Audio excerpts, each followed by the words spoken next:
Salut et bienvenue à tous. J'espère que vous allez bien. Bon dimanche à tout le monde. À tous les chrétiens qui sont allés à l'église, bon dimanche.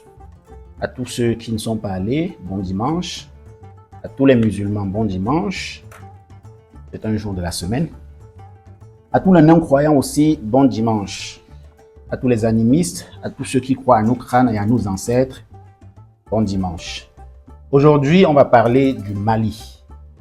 Le Conseil national de la jeunesse malienne a organisé une séance de 5 jours de formation qui va sensibiliser les jeunes autour de la conscience nationale, autour de l'éveil de la jeunesse. Mais avant, notion de civisme, de citoyenneté, de patriotisme, les sujets sont au cœur d'une formation civique des présidents élus du Conseil national de la jeunesse du Mali. C'est un cadre pour mieux former les jeunes. Ils sont 597 au total et viennent de toutes les régions et du district de Bamako. Le point avec Abdul Karim Kaba. Les jeunes du Mali renforcent les notions sur la citoyenneté, l'amour et le patriotisme. Les présidents locaux, régionaux et du bureau exécutif du Conseil national de la jeunesse sont en formation de 5 jours pour connaître davantage les activités citoyennes.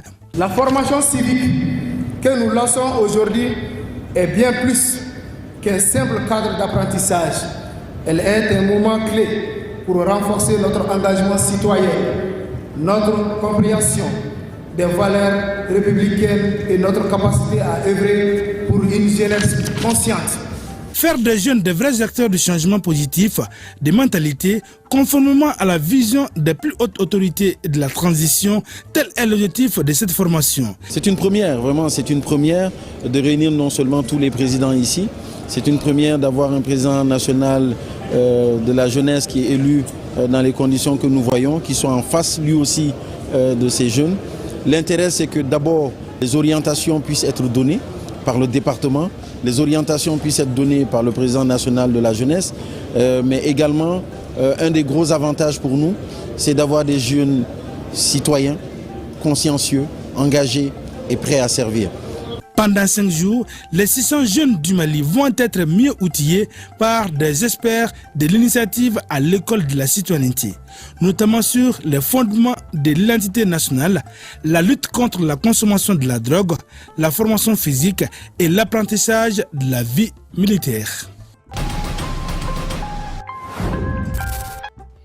Vous voyez, dernièrement, nous avons parlé dans l'une de nos vidéos de ce qu'il fallait commencer la décolonisation par les mentalités. Le Conseil national de la jeunesse malienne est en session aujourd'hui. Bon, la session est passée. Depuis une semaine, a fait une session qui était pour sensibiliser les jeunes au civisme, à la conscience nationale, à la désinformation, les intoxications et surtout à la solidarité pour consolider la solidarité nationale. Ça, c'est ce qu'il faut faire dans tous nos pays africains. Ça témoigne d'abord de l'envie de la classe d'âge, de la classe du 3e âge, des vieux, on va les appeler comme ça, des vieux qui gouvernent les pays africains.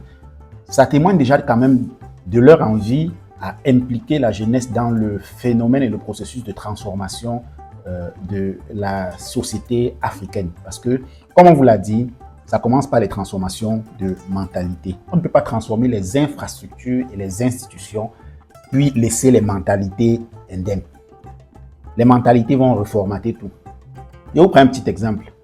Si vous avez transformé l'avenue, je ne sais pas quoi, Charles de Gaulle, en avenue Blé Goudé, par exemple, et que vous ne transformez pas les mentalités, rassurez-vous, le nom avenue Charles de Gaulle va continuer dans les bouches des citoyens. Je m'explique.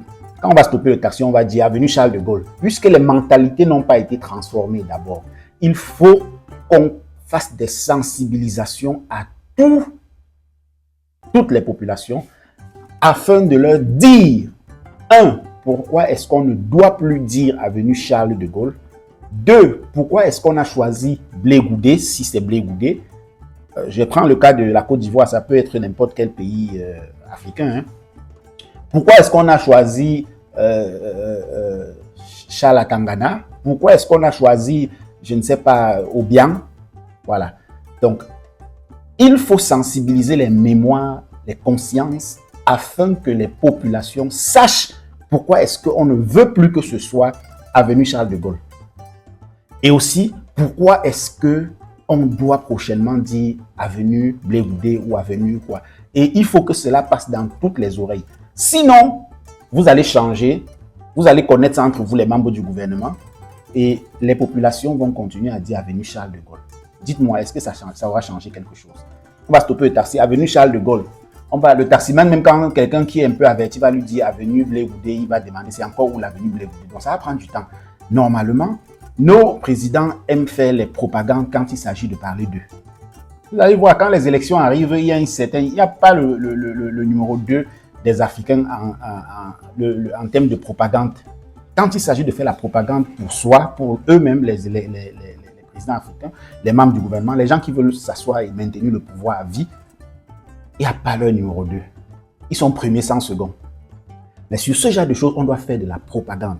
Comme je disais en commençant et en titre aussi, le Conseil national de la jeunesse du Mali. Vous savez, au Mali, les jeunes aussi sont impliqués dans le processus politique. Et alors, il y a un Conseil national de la jeunesse par région. Je ne sais pas si on va dire par région. Vous savez, dans vos pays, c'est soit les provinces, soit les régions, soit les districts, ainsi de suite. Donc, et là, c'est des personnes qui sont élues et qui portent au niveau de la sphère nationale les besoins et les réalités de la jeunesse. Parce qu'on tient compte et on prend en considération la jeunesse dans les pays sérieux, bien sûr. Si votre pays n'a pas un conseil national de la jeunesse, écoutez, c'est tout simplement qu'on ne prend pas les jeunes au sérieux, on ne considère pas les jeunes dans le processus. Voilà. Donc, au Mali, ils l'ont fait et ils ont élu le président national des jeunes.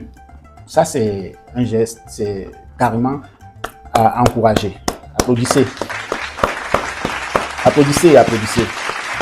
Voilà, c'est important, c'est un geste qu'il faut encourager. On devrait le faire dans tous nos pays puisque on sait tous déjà, les vieux ou bien la classe politique qui ne veut pas passer le pouvoir à la génération actuelle a longtemps essayé de s'accaparer du pouvoir à lui tout seul et de ne jamais impliquer la jeunesse. Mais aujourd'hui, on sait tous que c'est caduc.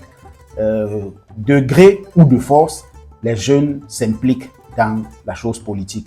Et il est désormais impossible de faire sans les jeunes. Donc, je pense qu'il est important pour tous les pays de partager cette vidéo massivement afin que nos gouvernants comprennent qu'il est important que tous les pays africains doivent avoir un conseil national de la jeunesse. Il y en a beaucoup de pays qui ont déjà, il y a beaucoup de pays qui ont déjà le conseil national de la jeunesse, mais il y a aussi des pays qu'on connaît qui n'ont pas le conseil national de la jeunesse. Et ça, il faut urgemment, c'est une urgence panafricaniste, si je dois dire ça comme ça. Urgence panafricaniste. Il faut changer les mémoires. Et ça, quand on a un conseil national de la jeunesse, les mémoires, je veux dire, bon, quand je dis il faut changer les mémoires, les consciences, il faut changer le mindset, les consciences, retirer les mauvais logiciels qui ont été imbibés dans nos cerveaux par les vieux, qui eux aussi avaient eu les mauvais logiciels imbibés par les colons. Il faut qu'on retire ces mauvais logiciels-là. Pour eux encore, on peut laisser, puisqu'ils sont déjà à un âge où on ne peut pas les changer. Et bon, ils ont fait toute leur vie avec cet ancien logiciel. On peut les laisser s'en aller avec cet ancien logiciel de façon très calme. Mais la jeunesse doit avoir un conseil national dans tous les pays. Et c'est ce conseil national de la jeunesse qui doit être le porteur du flambeau du projet de la conscientisation des peuples. On doit commencer par là avant d'entamer le combat politique sur la décolonisation totale de l'Afrique. Sinon, on va réussir à échouer, comme on dit. Donc, nous allons réussir à échouer là où il n'était même pas possible d'échouer. C'est simple. C'est simple. Donc, bravo au Mali qui considère sa jeunesse et qui implique sa jeunesse de façon active dans le processus politique. C'est très bien, c'est très bien. Il faut copier les autres pays. impulser sur vos vieux pour que vos vieux puissent créer un conseil national. Ou alors, si vous avez déjà un conseil national, impulser sur vos vieux pour que vos vieux puissent considérer la jeunesse. C'est tout simplement ce qu'il faut faire. Donc, je pense que sur cette vidéo, on a tout dit, on a tout montré et que Dieu vous bénisse. Abimte.